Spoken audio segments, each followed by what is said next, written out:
शरणं श्रेयस्वरूप चरणों शरणं।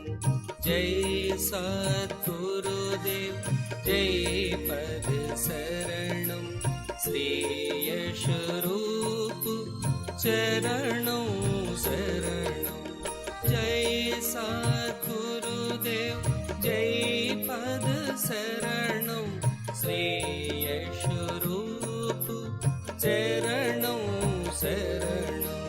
जय सद्गुरुदेव जय पद शरणं श्रेयस्वरूप चरणों शरणं।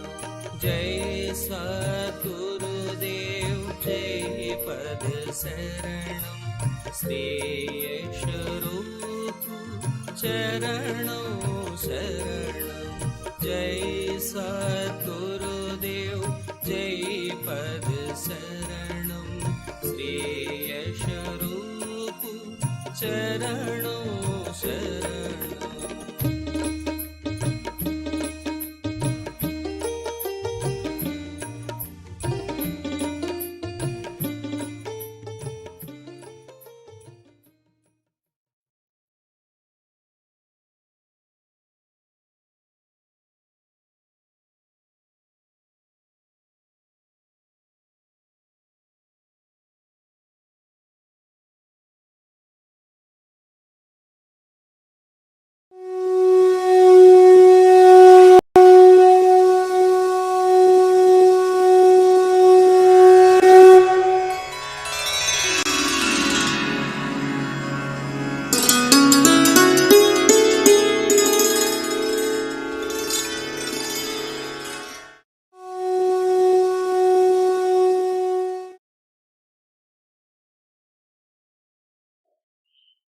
अभी एक भजन होगा और भजन के साथ साथ सभी भाई बहन अपने अपने इष्ट का ध्यान करेंगे।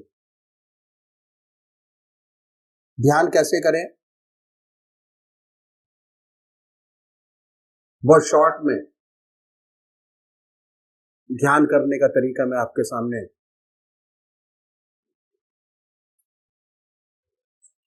बताता हूं। संसार में दो प्रकार के भक्त हैं,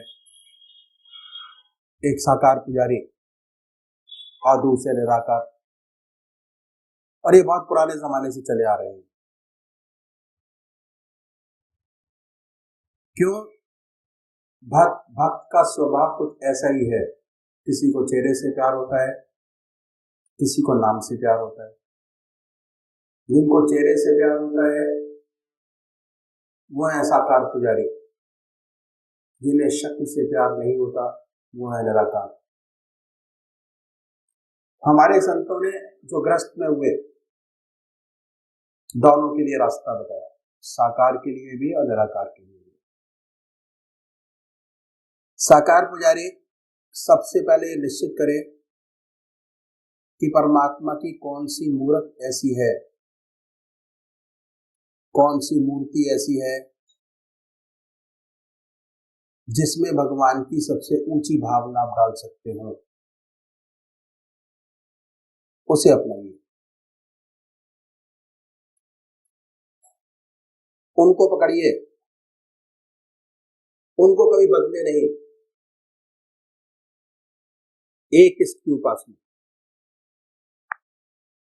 एक इष्ट का ध्यान, एक इष्ट का मनन। ऐसा नहीं कि आज आप राम की पूजा करें, कल कृष्ण की, परसों माँ की, तरसों देवी की। ध्यान नहीं बनेगा। अगर अपना इष्ट रोज रोज बदलेंगे, जल्दी जल्दी चेंज करेंगे, तो ध्यान आपका नहीं बनेगा। पूजा का जो मकसद है वो है चित्त की एकाग्रता प्राप्त करना, कंसंट्रेशन ऑफ माइंड, और वो जब ही होगा जब आपका एक इष्ट हो। और जब एक इष्ट होगा तभी आध्यात्मिक अनुभव आपके खुलेंगे। एक इष्ट की उपासना। तो ये मानिए, जिस इष्ट को आप मानते हैं कि वो इष्ट हमारा सशरीर हमारे सामने विद्यमान है,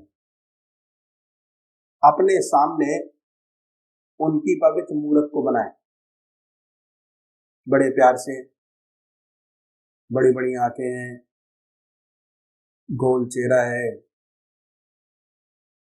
जटाएं हैं, सर्पों की माला है, बनाए अपने सामने अपने इष्ट को। दिल हमारा धड़कता रहता है, दिल की हर धड़कन से जो मंत्र आपका है उसको उच्चारित होते सुने कि हमारे हृदय से हमारे दिल का नाम, हमारे इष्ट का नाम निकल रहा है और हम उसको सुन रहे हैं। और जब तक ऐसा ना हो तब तक जिह्वा से बड़े प्यार से, बड़े आराम से उस नाम को ले सकते हैं। पर होता क्या है कि थोड़े समय तक तो नाम चलता है, उसके बाद मन इधर आधर कहीं भाग जाता है। पता कैसे लगता है? पता ऐसे लगता है कि हमारी आत्मा हमारे मन को देखती रहती है, वो बताती रहती है कि हमारा मन क्या कर रहा है। जैसे ही आपका मन ये कहे कि आपका ध्यान आपके इष्ट के चरणों से हट गया, फिर दोबारा अपने मन को पकड़िए, अपने इष्ट की याद में लगाएं। फिर कहीं दूसरी जगह मन चला जाएगा, उनको पकड़िए, अपने इष्ट की याद में लगाएं। निरंतर प्रयास करना पड़ेगा। यकीन मानिए, अगर आप 20 मिनट की कंसंट्रेशन में, ध्यान में आज आपके 50 विचार आ रहे हैं, तो अभ्यास से, अगर निरंतर अभ्यास करते रहेंगे तो एक दिन ऐसा आएगा कि जब जैसे ही आप पूजा में बैठेंगे, आपका मन आपके इष्ट के चरणों में लगा होगा। दूसरे वो भाई हैं निराकार भगवान के उपासक है, ओम, अल्लाह, वाहिगुरु, बड़े प्यार से बैठे, मन को साफ कीजिए और ये महसूस करें कि हमारे दिल से ओम नाम निकल रहा है और हम उसको सुन रहे हैं बड़े प्यार से। ओम ओम ओम। जैसे कोई दूसरा विचार आए, उन विचारों को हटाइए, फिर अपने इष्ट की याद में लगिए, अल्लाह अल्लाह, बड़े प्यार से। सांसारिक विचार आएंगे, उनको हटाएं, फिर अपने इष्ट की याद में लगे, फिर हटाएं, फिर अपने इष्ट की याद में लगे। तो अभी एक भजन होगा और भजन के साथ साथ सभी भाई बहन अपने अपने इष्ट की याद में बैठेंगे। जन्म जन्म तक रंग न उतरे, ऐसी रंग दे श्याम चुनरिया,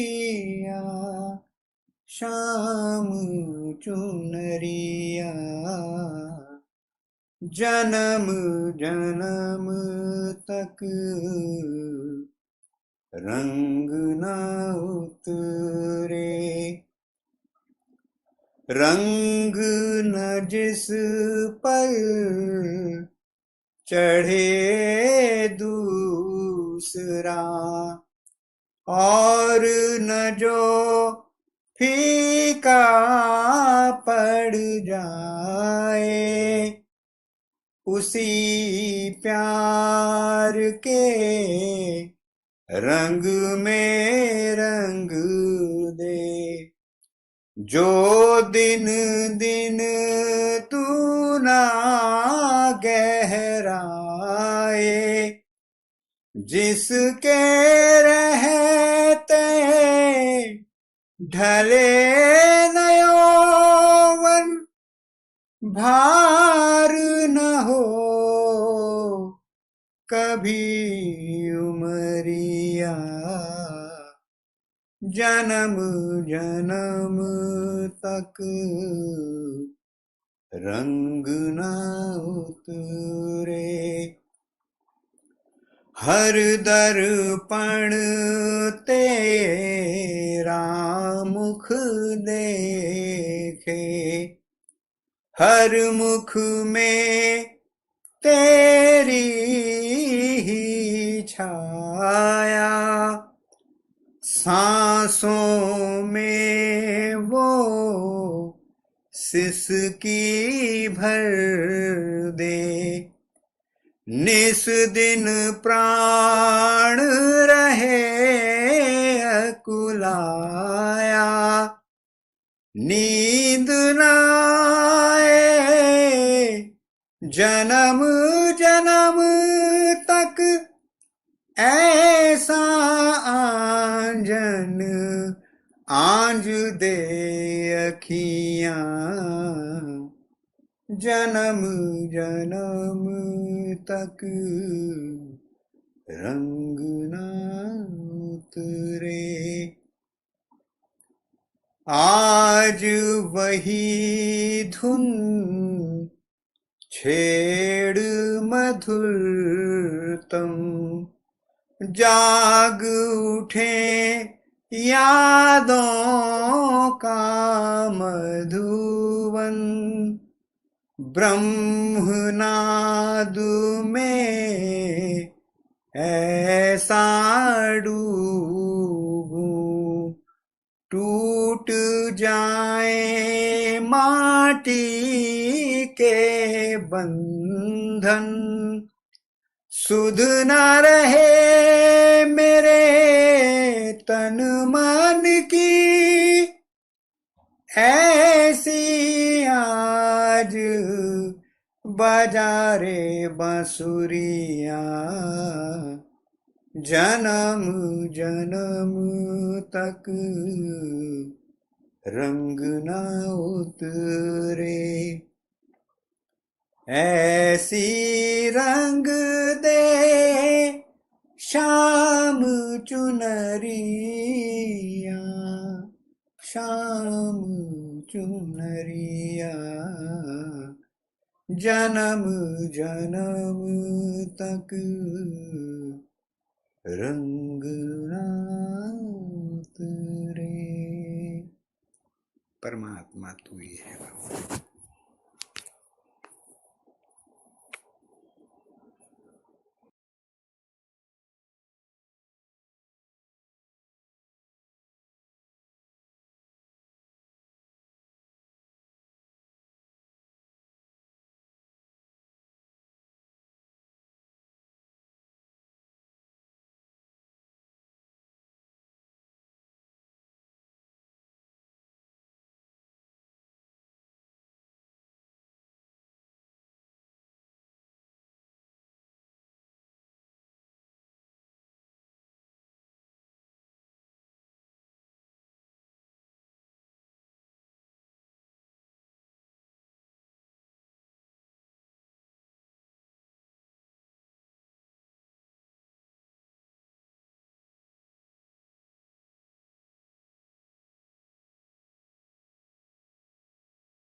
सच्ची पूजा बनती जब है कि जब प्रभु की गहरी याद में शरीर मन सब कुछ लुप्त हो जाता है, महवियत हो जाती है, सुषुप्ति हो जाती है, अपना होश तक नहीं रहते।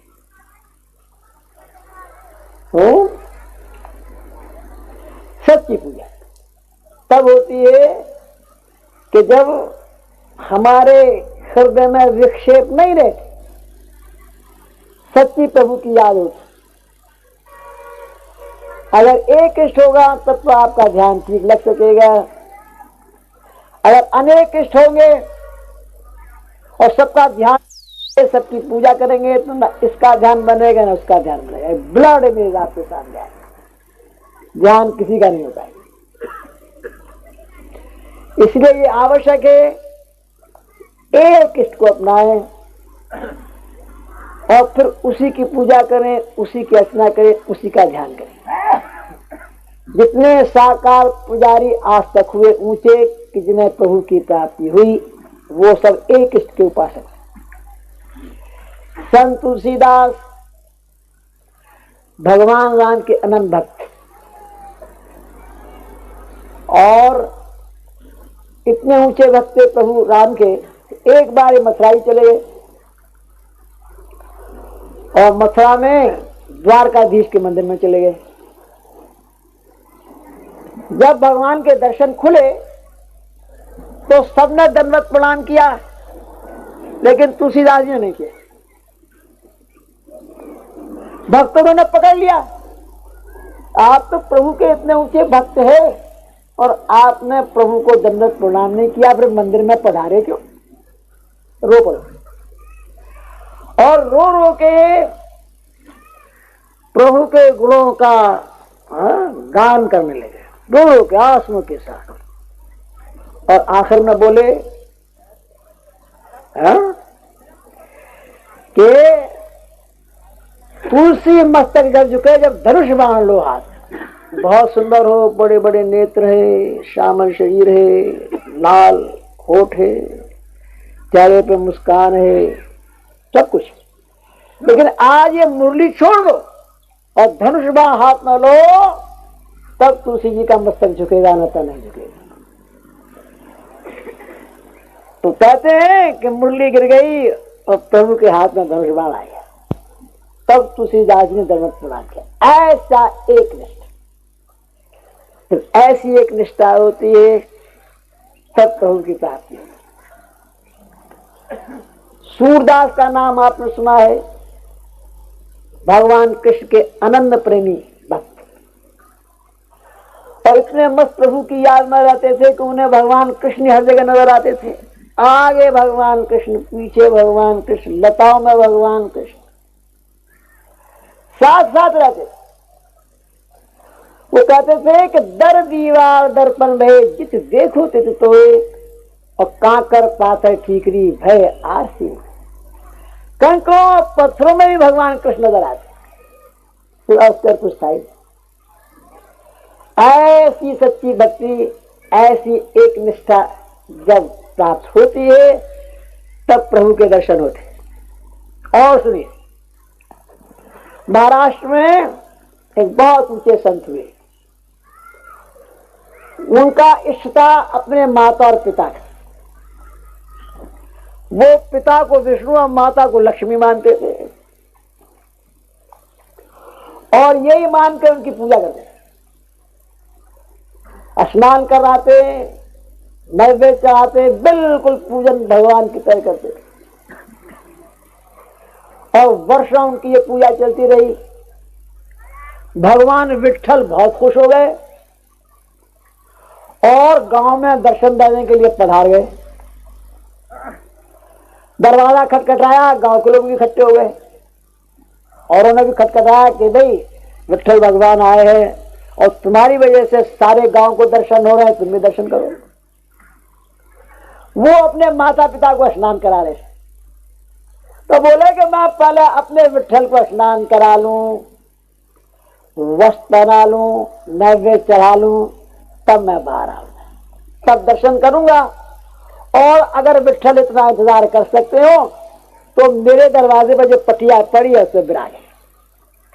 तो भगवान मिट्टल को 2.5 घंटे बैठा दिया दरवाजे और अपने माता पिता को स्नान करा के अपनी पूजा पाठ करके तब निकले तब दर्शन से। एक निष्ठा ऐसी सच्ची निष्ठा जिस भक्त में होती है उसे परमात्मा के दर्शन होते भगवान में। तो पहली बात जो साकार पुजारी के लिए आवश्यक है वो यही है कि वो अपना इष्ट निश्चित करें। इसके लिए किसी गुरु की आवश्यकता नहीं। आपकी आत्मा आपका सबसे बड़ा गुरु है। अपनी आत्मा से पूछिए कि कौन सा स्वरूप है जो आपको सबसे प्यारा है। साकार पुजारियों की मैं बात कर रहा है। जो भी स्वरूप प्रभु का आपको सबसे प्यारा लगता है, जिसमें आप भगवान की सबसे ऊंची सर्वश्रेष्ठ भावना डाल सकते हैं, उस स्वरूप को अपना इष्ट मानिए, उसी की पूजा कीजिए, उसी की अर्चना कीजिए, उसी का ध्यान कीजिए। पहली बात ये बहुत है।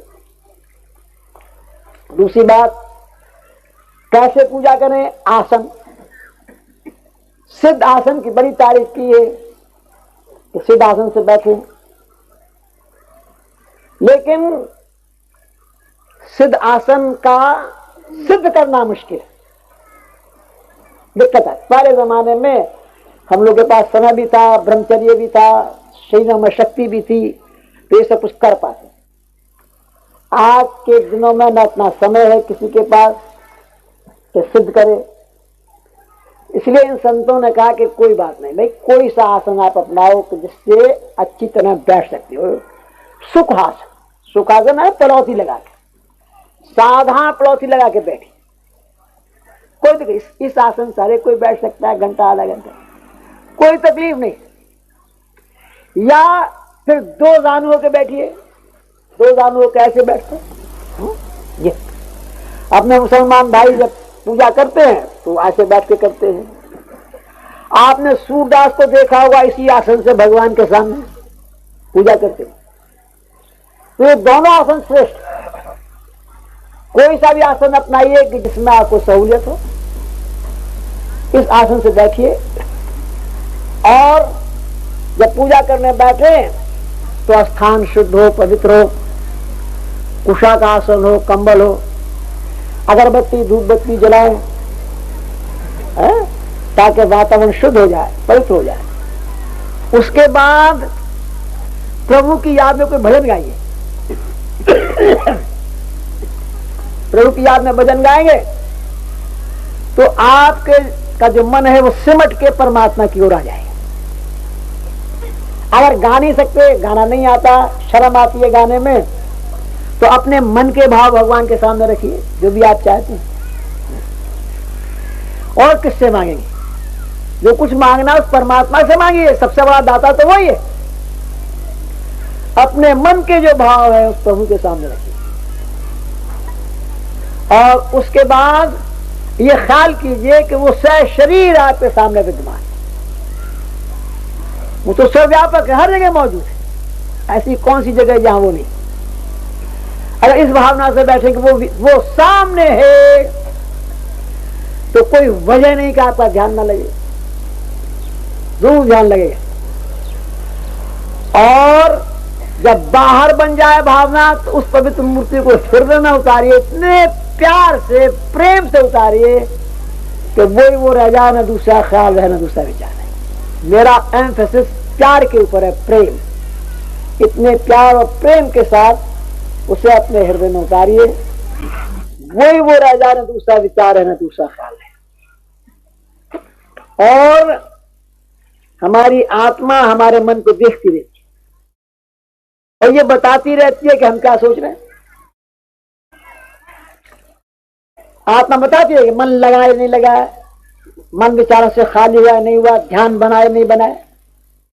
और जब आपका ध्यान लग जाएगा ऐसा एक तक, आत्मा को बड़ी प्रसन्नता प्राप्त होगी, बड़ी खुशी हासिल होगी, और प्रभु की सच्ची कृपाधार आपको मिलेगी, उसका सच्चा ब्लिस मिलेगा।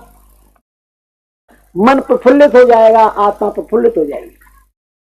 थोड़ी देर ये ध्यान बना रहेगा, उसके बाद आपको अपना होश नहीं होगा, सुषुप्ति में चले जाएंगे, महव हो जाएंगे, अपना पता भी नहीं होगा बैठे हैं, कहां बैठे हैं, क्या कर रहे हैं। फिर जब चेतन अवस्था में लौटेंगे तो वही ध्यान होगा, और ध्यान के साथ साथ बड़ा सुंदर अनुभव होगा कि आपका हृदय और मस्तिष्क बड़े आनंद और शांति से भरा है। ऑब्जेक्टिव फीलिंग, प्रत्यक्ष अनुभव आपको होगा, तमाम लोड माइंड का गायब हो गया है? और मन हल्का हो गया। काम करने के लिए एक बड़ी चुस्ती आपके शरीर में आ गई, एक विजन बड़ा पवित्र हो गया, बहुत सुंदर हो गया। ये अनुभव प्रैक्टिकल अनुभव उसके बाद होते हैं कि जब ऐसा चित्त लग जाता है। असली मकसद चित्त की एकाग्रता जब तक नहीं लगता पूजा नहीं बनती है। सच्ची पूजा तभी बनती है, और जिनको बनती है उसका आनंद वही जाने। अगर उनको वो आनंद ना मिले तो दिन भर खोए खोए रहते हैं, कोई चीज चली गई है, कोई असल चीज से हम दूर हो गए, ऐसा उनको जिंदगी में अनुभव होता है। एक खाना ना मिले तो कोई बात नहीं, और अगर ऐसी पूजा नहीं बनी तो दिन खिन्न रहता है। तो ये तरीका इन संतों ने बताया कि ऐसे हम अभ्यास करें, ऐसे हम पूजा करेंगे तो इस आधा घंटे का ही हमें विशेष लाभ होगा।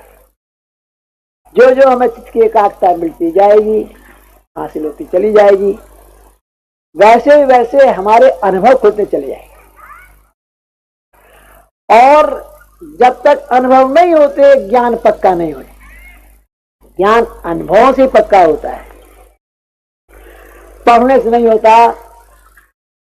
किताबें पढ़ने से तो परिभाषाएं आती, ज्ञान नहीं आता। ज्ञान तो करने से आता है, ऐसी उपलब्धि से आता है। सच्चा ज्ञान बिना अनुभव के सच्चा ज्ञान नहीं मिलता, परिभाषाएं में। ये तरीका इन संतों ने बताया उनके लिए कि जो साकार पुजारी। अब दूसरे भाई है निराकार पुजारी, वो क्या करे? वो मूर्ति नहीं मानते, स्वरूप भगवान का नहीं मानते, कोई बात नहीं। इनके लिए संतों ने बताया रास्ता कि भाई आप बेशक स्वरूप न मानते हो, अपने ध्रुव कहते हैं palpitation of heart, heart beats, हृदय की धड़कन। उस हृदय की धड़कन में अपने प्रभु के नाम को सुने ख्याल से, ख्याल की जबान, not by tongue but by thought.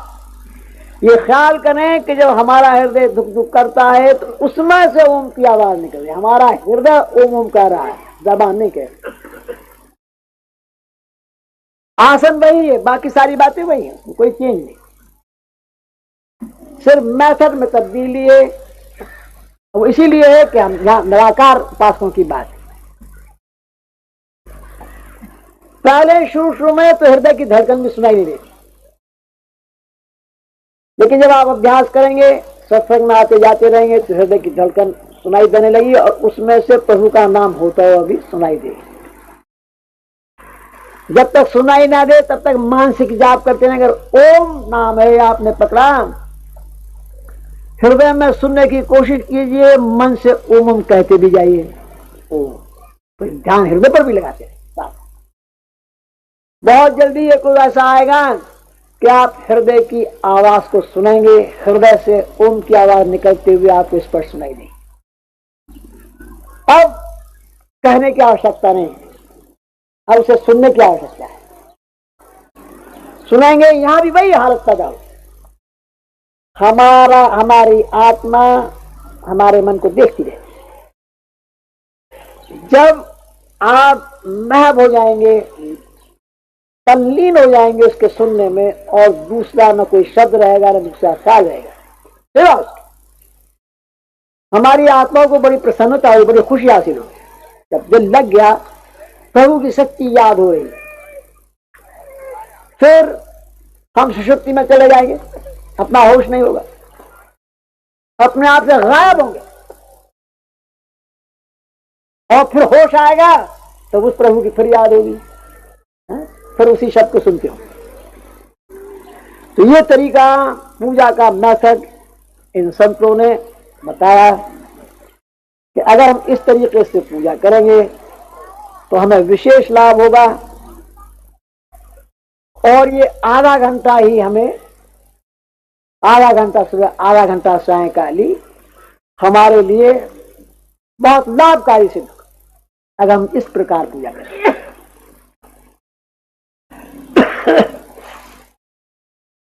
अब इस तरीके के बारे में कुछ प्रश्न किए जाते हैं। मैं जो विशेष विशेष प्रश्न किए जाते हैं एक आध आपके सामने रखूंगा, अगर कोई भाई और कुछ पूछना चाहेंगे तो पूछेंगे। सबसे बड़ा जो प्रश्न किया जाता है, जो इंटेलिजेंसिया बहुत पढ़े लिखे लोग करते हैं, और वो ये है कि आप ध्यान करने का तरीका बताते हैं। तो ऐसा मालूम होता है कि आपका जो रास्ता है ध्यान योग का है। बिल्कुल सच्ची बात है। ध्यान करने का तरीका बताते हैं तो ध्यान योग तो है ही। ध्यान योग कहे जो अथॉरिटी सबसे बड़ी पतंजलि महाराज की कहते हैं। पतंजलि महाराज ध्यान योग की अथॉरिटी है, और पतंजलि महाराज ने जहां ध्यान करने का तरीका बताया तो उन्होंने ये बताया है, सिद्धासन से बैठे साधक, उसका कुशा का आसन हो, पृथ्वी से 5 उंगल ऊंचा हो, कुशा बिछी हो, पवित्र वस्त्र हो, मृगशाला हो, फिर बैठे सिद्धासन से बैठे, नासिका के अग्रभाग को देखे, भाव के बीच में ध्यान लगाए। ये तरीका बताया पतंजलि महाराज, और गीता में भगवान कृष्ण ने भी यही तरीका बताया कि साधक 5 उंगल ऊंचा उसका पृथ्वी से स्थान हो, जिस पर बैठे, कुशा का आसन हो, पवित्र वस्त्र हो, मृगशाला हो, सिद्धासन से बैठे, नासिका के अग्रभाग को देखे, भाव के बीच में ध्यान दें।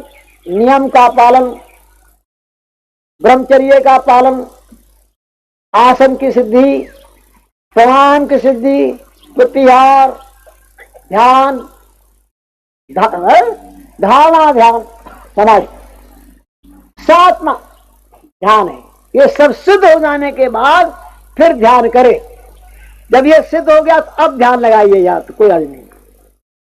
आ गया चल। ब्रह्मचर्य पर बड़ा भारी दोष। ब्रह्मचर्य ऐसे भगवान कृष्ण ने जहां ये अभ्यास करने का तरीका बताया है, उससे पहले ये कहा है कि ऐसा साधन, माता पिता का ब्रह्मचर्य भी बड़ा ऊंचा रहा, वो इस अभ्यास को कर सके। तो अब हम अगर पढ़ के, गीता पढ़ के, पतंजलि योग को पढ़ के अभ्यास करने लगे और उसकी जो प्री रिक्विजिट्स हैं उस पर ध्यान ना दें तो फायदे की जगह नुकसान हासिल होगा। फ्लेक्सिबिलिटी होगी कि आप उस स्ट्रेन को बर्दाश्त कर लें और आपकी प्राणवायु मस्तिष्क में बैठ जाएगी, जो उसका आशय। अभ्यास किया जाता है इसीलिए किया जाता है कि हमारी प्राणवायु हमारे मस्तिष्क में ऊपर के चक्रों में बैठती चली जाए और बढ़ जाए। लेकिन अगर ब्रह्मचारी नहीं है तो क्या हुआ कि हमारी नर्व में वो फ्लेक्सिबिलिटी नहीं है, वो लोच नहीं है, तो नर्वस ब्रेकडाउन हो जाए। और अक्सर नर्वस ब्रेकडाउन के बहुत से केसेस ऐसे मिलते हैं कि जो किताबें पढ़ के या ऐसे ही ये अभ्यास करना पड़ा, किसी सुन के अभ्यास करना प्रारंभ, बिना गाइडेंस के अभ्यास करना प्रारंभ कर दिया। क्योंकि हमारा रास्ता गृहस्थी का है, पूर्ण ब्रह्मचर्य का सवाल पैदा नहीं होता, इसलिए हमारे बुजुर्गों ने, हमारे सदगुरुओं ने कहा कि नहीं, हम हृदय से करेंगे, हृदय से अभ्यास करेंगे। अब हृदय में ध्यान कीजिए। जब आप हृदय की तरफ निगाह करेंगे तो आपकी निगाह नीचे है, हृदय की तरफ। मस्तिष्क पर कोई स्ट्रेन नहीं, कोई दबाव नहीं। और ये खास तौर से बताया जाता है कि भाई ध्यान में कभी स्ट्रेन नहीं करना चाहिए। आनंदमय अवस्था बना के बैठिए, ये सोच के बैठिए कि प्रभु मैं तेरे चरणों में विश्राम चाहता हूं, शांति चाहता हूं, तेरे चरणों में मैं विश्राम चाहता हूं। मन से लड़ाई मत लड़िए, उसको प्यार से समझाइए, प्यार से समझा के उधर लगाइए। हृदय हृदय से तो निगाह नीचे है, कोई खतरा नहीं किसी किसी, कोई नर्वस ब्रेकडाउन कभी नहीं होने वाला। और हृदय वो स्थान है कि जहां से खून का दौरान हमारे सारे शरीर में होता है, ब्लड का पंपिंग स्टेशन। अगर हृदय राम नाम से रंग जाए और राम नाम से रंगा हुआ ये खून हमारी नसों और नाड़ियों में जाएगा तो हमारे शरीर के हर छिद्र से परमात्मा का नाम जारी हो जाएगा। इसका विशेष लाभ। और दूसरी बात क्या है कि heart is the centre of all feelings. जितनी भावनाएं हृदय से पैदा होती, अच्छी और बुरी, अगर हृदय राम नाम से रंग जाए तो फिर हृदय में अच्छी ऊंची ऊंची भावनाएं पैदा होती है। परोपकार, भक्ति भाव, नम्रता भाव पैदा होती है। नम्रता, ह्यूमिलिटी, भक्ति भाव, ऐसे सुंदर गुण पैदा होते। और इन गुणों की अध्यात्म में तो आवश्यकता है, दुनिया में भी आवश्यकता है। ऐसा विनयशील पुरुष जहां जाएगा हर व्यक्ति उसकी कदर करेगा।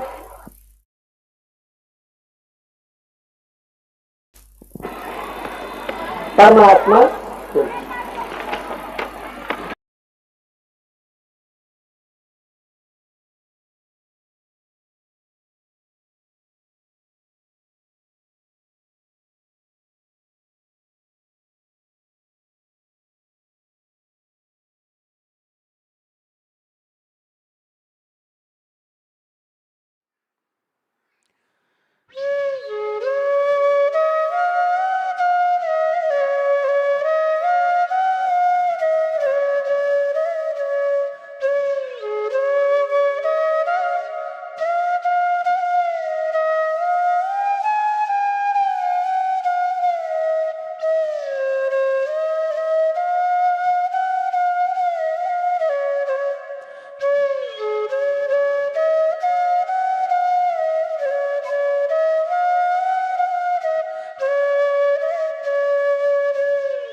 जय पद शरणं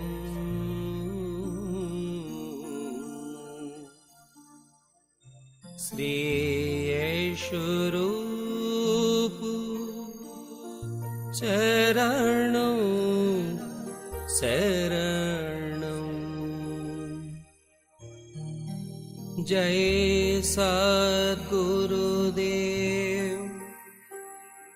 जय पद शरणं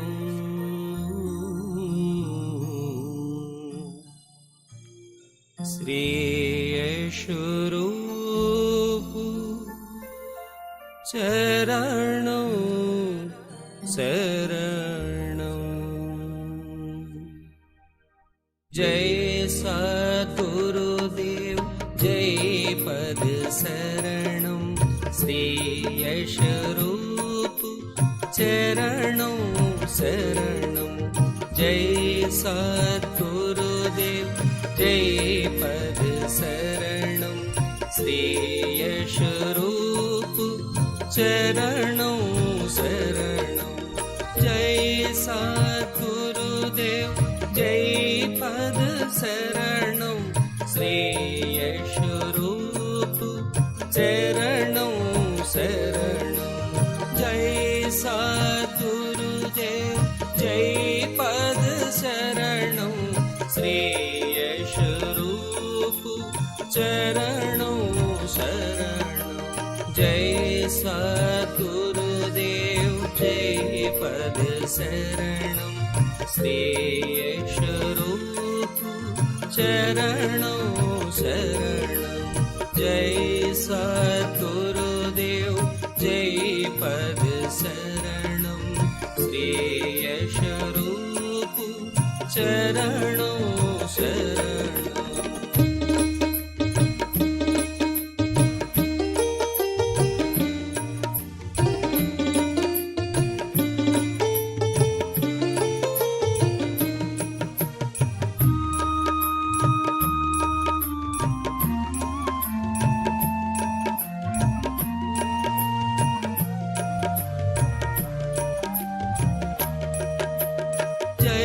सद्गुरुदेव जय पद शरणं श्री यशोरूप चरणं शरणं जय सद्गुरुदेव जय पद शरणं श्री यशोरूप चरणं शरणं जय सद्गुरुदेव जय पद शरणं श्री यशोरूप चरणं शरणं जय सद्गुरुदेव जय पद शरणं श्री यशोरूप चरणं शरणं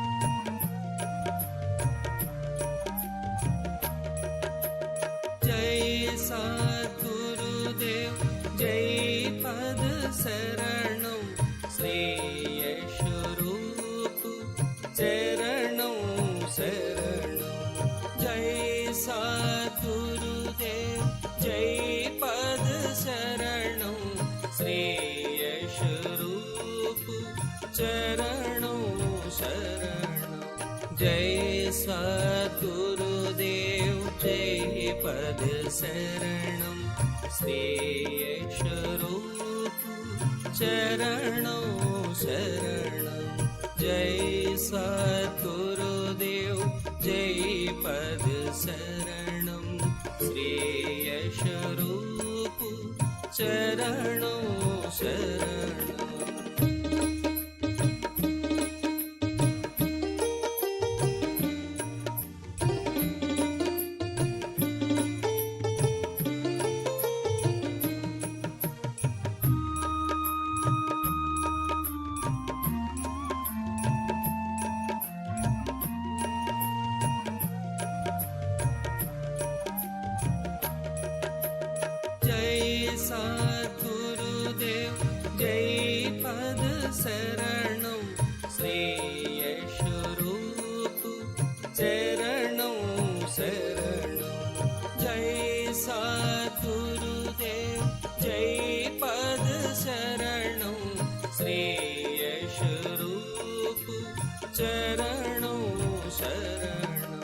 जय सद्गुरुदेव जय पद शरणं श्री यशरूप चरणों शरणं जय सद्गुरुदेव जय पद शरणं श्री यशरूप चरणों शरणं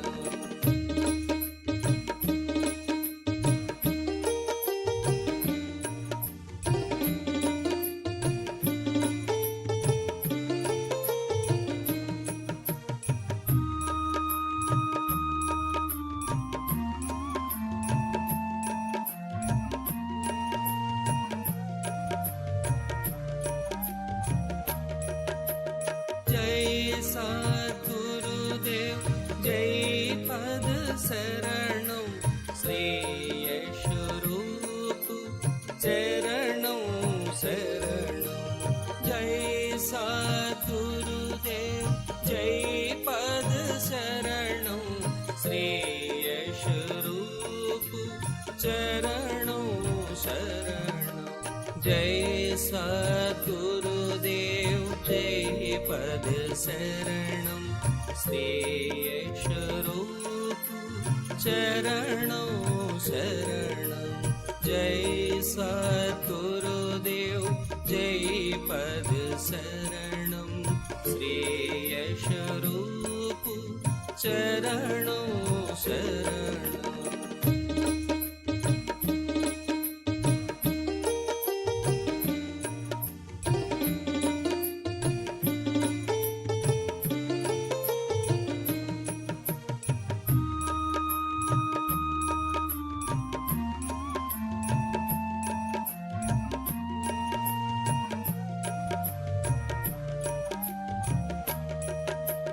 जय सद्गुरुदेव जय पद शरणं श्री यशरूप चरणों शरणं जय सद्गुरुदेव जय पद शरणं श्री यशरूप चरणों शरणं जय सद्गुरुदेव जय पद शरणं श्री यशरूप चरणों शरणं जय सद्गुरुदेव जय पद शरणं श्री यशरूप चरणों शरणं